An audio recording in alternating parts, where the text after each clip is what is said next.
Hello! Namiss kong mag-video dito sa spot na ito. Anyways, meron akong question.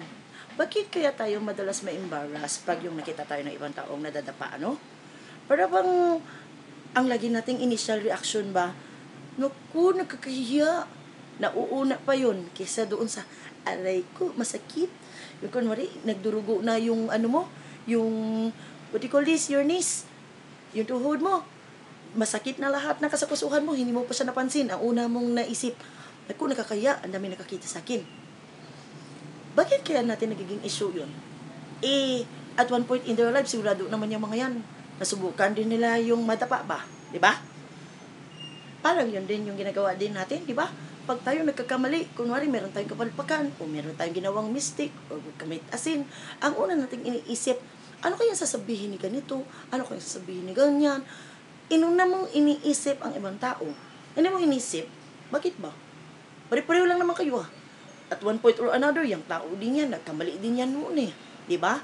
So, instead of wasting your time thinking of what will they say about you, what will they think about you, una mo kaya muna ang gawin, bumangon ka muna dyan. Kasi di ba, sa kaiisip mo, hindi ka na bumangon Nandun ka na, nandyan ka, nandun ka na lang sa sahig. Flat, na-flat ka na doon, nagkumatos ka na. Kasi kaiisip mong nakakahiya.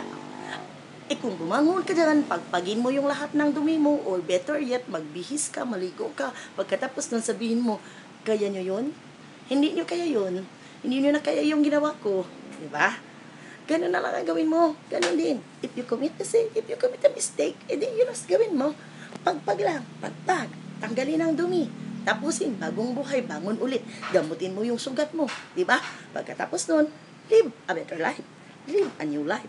Ngayon, ang question naman doon, you make sure that the mistakes that you commit are once lang.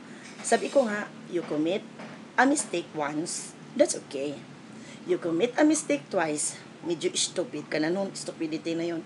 You commit a mistake thrice or more and more and more, insanity na yun, kabaliwan na yung ginagawa mo.